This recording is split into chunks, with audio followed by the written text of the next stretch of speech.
မင်္ဂလာပါခင်ဗျာ AOD ကပတ်စင်တင်ဆက်နေတဲ့ Editor စကားဝိုင်းအစီအစဉ်ကနေကြိုဆိုလိုက်ပါတယ်ဒီတစ်ပတ်မှာတော့မြန်မာအရေးအာဆီယံချင်းကပ်ပုံပြောင်းလာမလားဆိုတဲ့ခေါင်းစဉ်နဲ့ကျွန်တော်တို့ဆွေးနွေးသုံးသပ်သွားကြမှာဖြစ်ပါတယ်ကျွန်တော်ကတော့ AOD မြန်မာပိုင်းသတင်းတောက်ချုပ်ကျော်ခါပါကျွန်တော်နဲ့အတူတူဆွေးနွေးမဲ့သူကတော့ AOD ရဲ့ Editor ချုပ်ကိုအောင်စောဖြစ်ပါတယ်ကိုအောင်စောမင်္ဂလာပါကိုကျော်ခအာဆီယံဘုံသဘောတူညီချက်တွေနဲ့ပတ်သက်ပြီးအကောင့်ထဲမဖော်နိုင်တာဟာမြန်မာစစ်ကောင်စီကြောင့်ဖြစ်တယ်လို့အင်ဒိုနီးရှားနိုင်ငံသားရေးဝန်ကြီးရက်နိုမာဆူဒီကနေပြီးတော့ Reuters သတင်းဌာနနဲ့တည်တံ့အင်တာဗျူးမှာပြောဆိုလိုက်တာကျွန်တော်တွေ့ရပါတယ်ဆိုတော့ဒီလထဲမှာကျင်းပပြုလုပ်မဲ့အာဆီယံထိပ်သီးအစည်းအဝေးမတိုင်ခင်ပြောဆိုလိုက်တာဖြစ်တော့ဒါဘယ်လိုသဘောဆောင်တယ်လဲဆိုတာနဲ့ပတ်သက်ပြီးအရင်ဆုံးဆွေးနွေးပါအောင်ကောဆိုမကြာခင်မှာအလှည့်ကျဥက္ကဋ္ဌရာထူးကိုယူမဲ့အင်ဒိုနီးရှားကအဲ့ဒီရာထူးကိုတရားဝင်မယူမင်းအချိန်အခုနောက်ဆုံးပိတ် summit မတိုင်ခင်မှာအခုလိုထွက်ပြီးတော့ဝေဖန်လိုက်တယ်ဆိုတော့အာဆီယံနဲ့မြန်မာကြားမှာပို့ပြီးတော့ထူးခြားတဲ့စိတ်ဝင်စားစရာကောင်းတဲ့ဆက်ဆံရေးတွေကိုနောက်နှစ်မှာတွေ့နိုင်တယ်လို့ခံမှန်းလို့ရတယ်ပေါ့နော်မြန်မာပြည်ကဖြစ်ပေါ်တိုးတက်မှုတွေအဖြစ်အပျက်တွေကအခုအချိန်ထိတုံညကနန်းအောင်ပြနေတယ်ဆိုတာကိုအင်ဒိုနီးရှားနိုင်ငံသားဝန်ကြီးကပြောခဲ့တာပေါ့နော်အနှုတ်လက္ခဏာပြတဲ့ဟာတွေဖြစ်လာခဲ့ရင်လည်းဘသူ့ကိုအပြစ်တင်ရမှာလဲပေါ့နော်ဘသူဆောင်မွေးချခဲ့တယ်လဲဆိုမေးကြတဲ့ဆိုရင်တော့အဲ့ဒါအာဆီယံမဟုတ်ဘူးအာဆီယံအပြစ်တင်လို့မရဘူးတကယ်တော့မြန်မာစစ်ကောင်စီကပဲတာဝန်ရှိတယ်ဆိုတာကိုသူကပြက်ပြက်သားသားထုတ်ဖော်ပြောဆိုသွားတာဖြစ်ပါတယ်မြန်မာနိုင်ငံမှာနိုင်ငံရေးအတွေ့အကြုံဆွေးနွေးမှုတွေလုပ်တယ်အဲ့ဒါကိုလည်းအာဆီယံဘက်ကနေပြီးတော့တောင်းဆိုခဲ့တယ်တိုက်တွန်းခဲ့တာတွေရှိတယ်ဒါပေမဲ့မြန်မာဘက်ကနေပြီးတော့မြန်မာစစ်ကောင်စီဘက်ကအဲ့ဒါကိုမနှုတ်ဆောင်နိုင်ခဲ့ဘူးဆိုတာကိုအင်ဒိုနီးရှားနိုင်ငံသားဝန်ကြီးကနေထောက်ပြသွားတာပေါ့နော်ဒါအပြင်နောက်တစ်ခုသူပြောသွားတာတော့မြန်မာနိုင်ငံမှာရှိမြန်မာနိုင်ငံရဲ့ပြဿနာကိုအပြင်ကလာပြီးဖြေရှင်းပေးလို့မရဘူးမြန်မာနိုင်ငံသားတွေကပဲဖြေရှင်းပေးရမယ်ဆိုတော့သူကပြောသွားတာပြန်သုံးသပ်ကြမယ်ဆိုရင်တော့အာဏာသိမ်းတဲ့အချိန်ကနေစပြီးမြန်မာနဲ့အာဆီယံကြားမှာရှိတဲ့ဆက်ဆံရေးတွေအကြောင်းတွေပေါ်လာတာတွေ့ရတယ်အကြောင်းတွေအခုချိန်ကြီးပို့ပြီးကြီးမားလာတာကိုပဲကျွန်တော်တွေ့ရတယ်နောက်တစ်ခုကတော့မြန်မာနဲ့အာဆီယံကြားမှာပြန်လည်ပြီးတော့ဆက်ဆံရေးတိစောက်ဖို့စ조사နေတဲ့အချိန်မှာပဲအာဆီယံဘက်ကတောင်းဆိုထားတဲ့ဟာတွေကိုမြန်မာစစ်ကောင်စီကမလိုက်နာတဲ့အပြင်ဥပမာအဖြစ်လေနဲ့ဆက်ပြီးပုံကျဲတာတွေအရက်သားတွေကိုဖမ်းဆီးတာတွေဖမ်းဆီးတပ်ဖြတ်တာတွေဆက်ဖြစ်နေတဲ့အပြင်နိုင်ငံရေးတက်ကြွလှုပ်ရှားတဲ့သူတွေကိုကြိုးပေးကွက်မြက်ခဲ့တာတွေကျွန်တော်တွေ့ရတယ်ပေါ့နော်ဆိုတော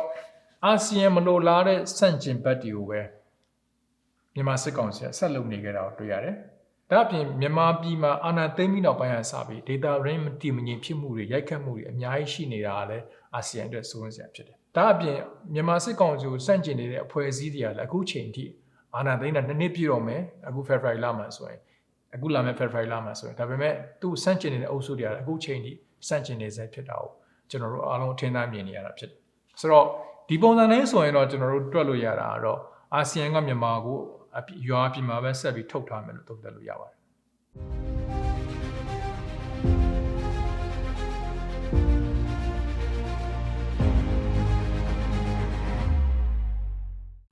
်အင်ဒိုနီးရှားနိုင်ငံသားရေးဝန်ကြီးမာဆူဒီပြောခဲ့တယ်လို့မျိုးပေါ့လေခုနဒီအာဆီယံဘုံသဘောတူညီချက်၅ချက်ကိုမြန်မာအနေနဲ့ဘလို့မှစစ်ကောင်စီအနေနဲ့ဘလို့မှအကောင့်ထဲမဖော်နိုင်နောက်တွေ့ရတယ်ခုနကွန်စော်ပြောသလိုပဲပေါ့လေအကောင့်ထဲမဖော်နိုင်တဲ့အပြင်ဟလာရဲဘက်ပြစ်မှတ်တွေကိုပါထပ်ပြီးတော့တပ်ဖြတ်မှုတွေပြစ်ခတ်မှုတွေဆက်ပြီးကျူးလွန်နေတာကိုတွေ့ရတယ်။ဘာကြောင့်များဒီလိုမထီမဲ့မြင်ပြုလုပ်နေတာလဲ။ဘာကြောင့်များဒီလိုလုပ်နေနိုင်တာလဲပေါ့ဒါနဲ့ပတ်သက်ပြီးလဲဆွေးနွေးပါအောင်ကွာတကယ်တော့ကျွန်တော်တို့ဆွေးနွေးခဲ့ပြီးတာတွေရှိတယ်အဲ့မှာလဲ1998ခုနှစ်ကစပြီးတော့အာဆီယံအဖွဲ့ဝင်ဖြစ်ခဲ့တဲ့အချိန်နဲ့စပြီးတော့အရင်စစ်ဆိုးဖြစ်တဲ့နာဝတာနာဖာလက်ထက်မှာဆိုရင်လဲမြန်မာကြောင့်ပဲအာဆီယံခေါင်းလျှောက်ခဲ့ရတယ်ရှိတယ်ပေါ့နော်ဆိုတော့အာဆီယံနဲ့ကျွန်တော်တို့ပြန်ကြည့်မယ်ဆိုအာဆီယံနဲ့မြန်မာအရင်တော့မြန်မာစစ်ဆိုးကြတာပထမဆုံးအနေနဲ့သူတို့တေချာအလုပ်တွေတွဲလုပ်နိုင်ငံတစ်ခုပဲရှိတယ်အဲ့ဒါတော့2008ခုနှစ်နာဂစ်ပုံတိုင်းတိုက်ပြီးနောက်ပိုင်းမှာဒါသူတို့ humanitarian လို့ခေါ်တာလူမှုကယ်ဆယ်ရေးအစီအစဉ်တွေရပထမဆုံးညီအာဆီယံရဲ့ UN ရဲ့မြန်မာပြည်မှာဝင်ပြီးလှုပ်ခွင့်ရတယ်ပေါ့နော်။ကျန်တဲ့အချိန်တွေမှာတော့နိုင်ငံရေးရတောင်းဆိုတဲ့ဟာတွေမှာစစ်ဆိုးဘက်ကလိုက်လောခဲ့တာတွေလည်းမရှိခဲ့ဘူး။အခုစစ်ကောင်စီလက်ထက်မှာပို့ပြီးဆိုးသွားတော့တွေ့ရတယ်။အဲ့ဒါကြောင့်ပဲအာဆီယံထဲမှာညီညွတ်မှုတွေပို့ပြီးတော့ပြိုကွဲလာတာကျွန်တော်တွေ့ရတယ်။အာဆီယံ member တွေထဲမှာအာဆီယံ member လို့ခေါ်တဲ့ဖွဲ့ဝင်နိုင်ငံတွေထဲမှာအုပ်စုနှစ်စုကွဲနေတာမြန်မာကိုအရင်လိုပဲဆက်ဆံမယ်မြန်မာကိုအထက်ကိုဆွဲသွင်းရမယ်။ရွာထဲကိုပြန်ဝင်ရမယ်ဆိုတဲ့အမြင်ရှိတဲ့သူတွေရှိသလိုမြန်မာစစ်ကောင်စီကိုဒီတောင်းဆိုချက်တွေကိုမလိုက်မနာချင်းပြန်ပြီးတော့လက်ခံစရာမလိုသေးဘူးသူ့အပြင်မှာထုတ်ထားရမယ်ဆိုတော့ အုပ်စုရှိတယ်ပေါ့နော်အဲ့ဒီအုပ်စုတွေထဲမှာဆိုရင်လည်းမြန်မာကသူ့ရဲ့နာမည်ကြီးကစားကွက်တစ်ခုဖြစ်တဲ့ Dividend Rule ပေါ့ဒီသူနဲ့အဆင်ပြေမဲ့နိုင်ငံတွေရဲ့အရေးအာဝါဒကိုယူပြီးတော့ influence ကိုယူပြီးတော့ဩဇာကိုယူပြီးတော့သူ့ဘက်ကိုအမာလိုင်းလာတဲ့နိုင်ငံတွေသူပြန်ပြီးထိုးနှက်ဖို့ကြိုးစားတာတွေတန်တမာရေးကပြန်ပြီးတော့ကစားကွက်တွေပြန်ဖော်တာတွေကျွန်တော်တွေ့ရတယ်ပေါ့နော်ခုနကကြော်ခပြောသလိုပဲအာဆီယံကတောင်းဆိုထားတယ်ဆိုတော့5 point consensus 5PC ကိုအခုချိန်ထိမြန်မာစစ်ကောင်စီအကောင်းမှနဲ့အကောင့်ထဲမှာပေါ်သေးတာကိုကျွန်တော်တွေ့ရတယ်အဓိကတော့မြန်မာစစ်ကောင်စီမှာသူနဲ့အများနဲ့သူ့ရဲ့မိတ်ဖက်နိုင်ငံတွေရှိတယ်အဲ့မိတ်ဖက်နိုင်ငံတွေထဲမှာတရုတ်ကအဓိကဖြစ်တယ်ပြီးအိန္ဒိယလည်းရှိတယ်ဒါပေမဲ့အဲ့နိုင်ငံကြီးနှစ်နိုင်ငံအာဆီယံအဖွဲ့ဝင်မဟုတ်ဘူးဒါပေမဲ့တရုတ်ကတော့အာဆီယံရဲ့ dialogue partner ထဲမှာအရေးကြီးတဲ့နိုင်ငံဖြစ်တယ်ပေါ့နော်ဆိုတဲ့အခါကျတော့မြန်မာအနေနဲ့ကလည်းသူ့မှာအားကိုးရှိတယ်သူအားခံလို့ရတယ်ဒါကခုနကျွန်တော်ပြောတော့လို့အာဆီယံအဖွဲ့ဝင်တွေထဲမှာလည်းသူ့ဘက်ကိုလိုက်ပြောနေတဲ့အုပ်စုတွေရှိတယ်နိုင်ငံတွေရှိတယ်အဖွဲ့ဝင်တွေရှိတယ်ဒါတွေကြောင့်ပဲသူကအာဆီယံကိုဆက်ပြီးခေါင်းမမာနဲ့နေလို့ရတယ်ဆိုတော့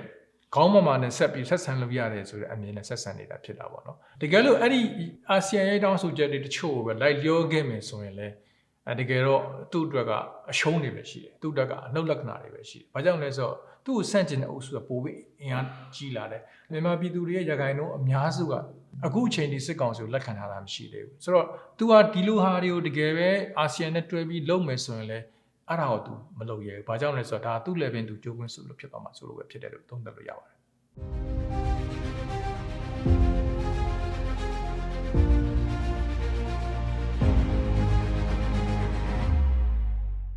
်အနာသိစစ်ကောင်စီကအခုတလော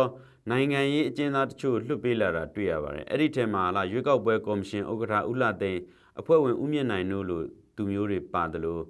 NLD ဆိုရလက်ထက်မှာစီမံဘဏ္ဍာဝန်ကြီးဖြစ်တဲ့ဦးစိုးဝင်းလိုပုံကူမျိုးပါလာတာလဲကျွန်တော်တို့တွေ့ရတယ်ဆိုတော့အဲ့လိုလွတ်ပေးတဲ့ဟာတွေပေါ်မှာလူထုကလည်းတန်တရားနဲ့ကြိုဆိုပြီးတော့အကဲခတ်နေတာကိုကျွန်တော်တို့တွေ့ရတယ်အဲ့ဒါဘာလဲဆိုတော့ဒီဟာစစ်ကောင်စီကဒီလာမယ့်နှစ်ထဲမှာကျင်းပမဲ့ဒီရွေးကောက်ပွဲအတွက်ကြိုတင်ပြင်ဆင်နေတဲ့ဟာမျိုးဆက်နေသလားပေါ့ဒါမှမဟုတ်ရင်လည်းအခုဒီလထဲမှာလုံမဲ့ဒီအာဆီယံထိပ်သီးအစည်းအဝေးတွေနဲ့များဆက်မှုရှိနေသလားဆိုပြီးတော့တန်တရားမေးခွန်းနေနဲ့တန်တရားကြိုဆိုမှုတွေကိုကျွန်တော်တို့တွေ့ရတယ်ဆိုတော့ဒီပေါ်မှာဘယ်လိုမြင်လဲကောင်စောအနေနဲ့ UEC ဥက္ကဋ္ဌနဲ့အဖွဲ့ဝင်တချို့လွှတ်ပေးတယ်ဒီအရင်အစိုးရကဝန်ကြီးဖြစ်တဲ့ဦးစိုးဝင်းကိုလွှတ်ပေးတယ်ဒါပေမဲ့သူက NLD အဖွဲ့ဝင်တော့မဟုတ်ဘူးပေါ့နော်နောက်ပြီးတော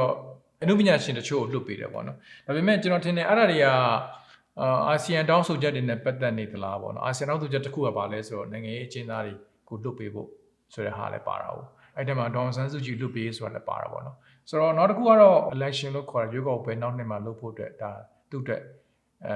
ခြေလမ်းနေပြင်နေပြီလားပေါ့ဒါကတော့သူ့ရဲ့ homework လို့ခေါ်တဲ့သူ့ရဲ့အိမ်စာကိုသူကပြီးအောင်လုပ်ရမှာပေါ့နော်ဒါပေမဲ့ तू ကဒီအိမ်စာကိုလုပ်ဖို့အတွက်ကို तू ကအခုလည်းအောင်မြင်အောင်မလုပ်နိုင်သေးတာကိုကျွန်တော်တွေ့ရတယ်ဒါပေမဲ့ဒီခြေလမ်းတွေကိုလည်းလှမ်းနေသလားဆိုတဲ့မေးခွန်းတွေလည်းရှိတာပေါ့နော်ဒါပေမဲ့လွတ်တဲ့အရေးအတွက်ကိုကြည့်မယ်ဆိုရင်လည်းသိပ်ပြီးများတဲ့အရေးအတွက်မဟုတ်ဘူးလူပေါင်း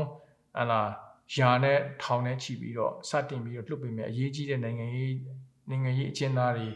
ကိုလွှတ်ပေးမယ်ဆိုရင်တော့ကျွန်တော်ထင်တယ်အာဆီယံဘက်ကလည်းပို့ပြီးတော့လှုပ်လာမယ်လို့ကျွန်တော်တို့တွက်လို့ရတာပေါ့နော် election ကိစ္စကိုပြောမယ်ဆိုရင်တော့စစ်ကောင်စီအနေနဲ့ကတော့သူ့ရဲ့ legitimacy လို့ခေါ်တဲ့သူ့ရဲ့တရားဝင်ရည်တည်ရေးအတွက်ပြည်တွင်းမှာပြပမှာတရားဝင်ရည်တည်ရေးအတွက်သူကတော့နှီးမျိုးစုံနဲ့ကြိုးပမ်းမှာပဲဖြစ်တယ်ဒါကြောင့်ရွေးကောက်ပွဲမတိုင်ခင်မှာလည်းသူကဒီတက်ပို့ပြီးတော့ပျော်ပြောင်းတဲ့ဟာမျိုးတွေကိုလည်းသူကလှုပ်လာနိုင်တယ်ဒါပေမဲ့အဲ့အတွက်လှုပ်ဖို့လည်းသူ့မှာသူကတွန့်ဆုတ်နေတာကိုကျွန်တော်တွေ့ရတယ်ပေါ့နော်ပြောချင်တာကတော့သူကဒီလိုခုန legitimacy ကိုပြန်ရဖို့အတွက်ကိုတော့သူကဘာပဲလုပ်ရခွေးတို့ဘောက်ကနေပြန်ပြီးဝင်ရသူကတော့စူးစမ်းနိုင်တယ်ပေါ့နော်ဒါပေမဲ့အရင်လိုကျွန်တော် all game လို့ခေါ်လို့ရတော့အရင်တော့ကကျွန်တော်တွေ့ခဲ့ပြီးတဲ့နိုင်ငံရေးကစားကွက်အဟောင်းအနေနဲ့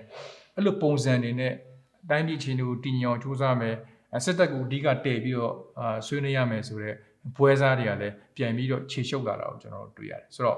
့ဒါတွေကိုပြန်ကြည့်မယ်ဆိုရင်တော့စစ်ကောင်စီဘက်ကတော့သူကတော့အပြော့တဲ့အမှာသူပြန်ပြီးကစားမလားဆိုတော့စဉ်းစားနေသလားဆိုတဲ့မိကွန်းတွေတော့ထွက်နေတာပေါ့နော်ဒါပေမဲ့ကျွန်တော်ထင်တယ်အခုချိန်ကြီးသူလုံးပြနေရတဲ့က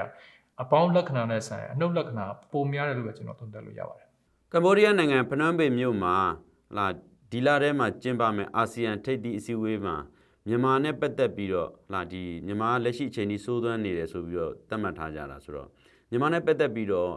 ့ထူးခြားတဲ့ချမှတ်ချက်တွေများရှိမလားဒါမှမဟုတ်ရင်လည်းမတူညီတဲ့ချင်းကပ်ပုံတစ်မျိုးနဲ့ရှိလာမလားဆိုပြီးတော့ သုံးသက်နေကြရလဲရှိပါတယ်ဒီပေါ်မှာဘယ်လိုမြင်လဲကွန်လို့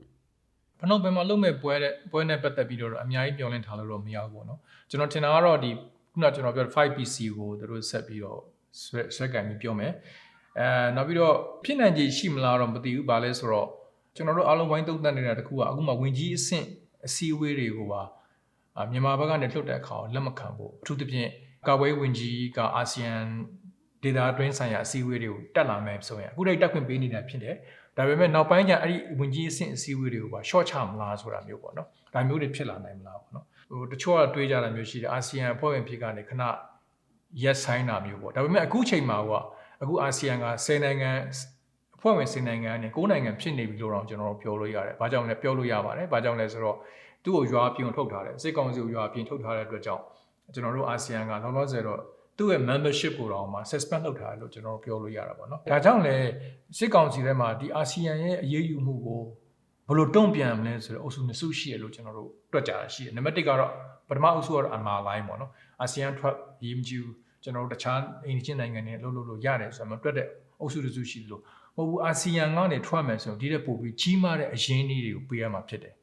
ဆိုတာကြောင့်မထွက်ဘူးဆိုတော့ထွက်ဆရာမလို့ဘူးဆိုတဲ့အုပ်စုလည်းရှိတယ်လို့တုံ့တက်ကြတာပေါ့နော်ဒါပေမဲ့စစ်ကောင်စီကိုဥဆောင်နေတဲ့သူတွေကဘယ်လောက်ထိအမြင့်ကျကျနဲ့စဉ်းစားနိုင်လဲဆိုတာကျွန်တော်တို့မေးခွန်းထုတ်စရာဖြစ်ပါတယ်ဆိုတော့အင်ဒိုနီးရှားကဥက္ကဋ္ဌရာထူးမယူခင်အချိန်ကတည်းကသူကစပြီးတော့မြန်မာအမြောက်နဲ့လှမ်းပစ်တာကိုကျွန်တော်တွေ့ရတာပေါ့နော်အာဆီယံဥက္ကဋ္ဌရာထူးကိုအင်ဒိုနီးရှားယူမဲ့အချိန်ကနေစပြီးတော့မြန်မာနဲ့အာဆီယံကြားမှာရှိတဲ့ဆက်ဆံရေးတွေလှုပ်ရှားမှုတွေကပို့ပြီးစိတ်ဝင်စားကြကောင်းမယ်သတင်းစာတွေမှာပို့ပြီးတော့ဖော်ပြတာတွေကျွန်တော်ပို့ပြီးတော့တွေ့ရနိုင်တယ်တစ်ချိန်တည်းမှာပဲတန်တမန်ရေးရတင်းမာမှုတွေပို့ပြီးရှိလာနိုင်တယ်လို့ဟိုဘက်ဒီဘက်ပေါ့နော်ဒါကြောင့်လဲဆိုတော့အင်ဒိုနီးရှားဆိုတာအာဆီယံရဲ့ Big Brother လို့ခေါ်တဲ့အကိုကြီးဖြစ်တယ်သူ့မှာလည်းအလုံးတန်တမန်ရေးရညှက်ညိုးတဲ့ကစားကွက်တွေရှိတယ်ဥပမာအဖြစ်ပြောမယ်ဆိုရင်သူကအထိုက်ခံတွေနဲ့ဆက်ဆံမှုတွေရှိတယ်NUG နဲ့ဆက်ဆံမှုတွေရှိတယ်ဒီဘက်ကအဖွဲ့အစည်းတွေကိုလည်းစောင့်ကြည့်နေတာရှိတယ်အင်ဒိုနီးရှားနိုင်ငံခြားရေးဝန်ကြီးကိုယ်တိုင်ကဒီထိပ်သီးအစည်းအဝေးမတိုင်ခင်မှာထွက်ပြီးတော့အခုလိုဝေဖန်ပြောဆိုလိုက်တယ်ဆိုတာဒါကျွန်တော်တို့နောက်နှစ်မှာဘာတွေဆက်ဖြစ်နိုင်တယ်ဆိုတော့ကျွန်တော်တို့ကြိုပြီးတော့ခံမှန်းလို့ရတာပေါ့နော်နောက်နှစ်ကဘာလို့ပို့ပြီးအရေးကြီးလဲဆိုတော့တကယ်လို့စစ်ကောင်စီကနေပြီးတော့ရွေးကောက်ပွဲလုပ်မယ်လို့ပြောထားတဲ့အတွက်ကြောင့်2023ကလည်းပို့ပြီးအရေးကြီးတဲ့ကာလဖြစ်တယ်လို့ကျွန်တော်တို့ပြောလို့ရတယ်နောက်ဆုံးပြောမယ်ဆိုရင်တော့ PR ပေးမှုတွေရောကြတာမှမဟုတ်ဘူးမြန်မာကိုအာဆီယံကအခုလိုမျိုးအနှုတ်လက္ခဏာတွေပဲပြနေတဲ့အတွက်ကြောင့်ရွာပြင်မှာပဲဆက်ထုတ်ထားမယ်လို့ကျွန်တော်တို့သုံးသပ်လို့ရတယ်ဒါပေမဲ့အင်ဒိုနီးရှားဥက္ကဋ္ဌရာထူးစယူတဲ့အချိန်နဲ့စပြီးတော့အာဆီယံနဲ့မြန်မာကြားမှာရှိတဲ့ဆက်ဆံရေးပို့ပြီးစိတ်ဝင်စားဖို့ကောင်းလာမယ်လို့ကျွန်တော်တို့တွက်လို့ရပါတယ်ဟုတ်ကဲ့ကိုန်ဆိုကျေးဇူးတင်ပါတယ်ကျေးဇူးပါပဲကိုကျော်က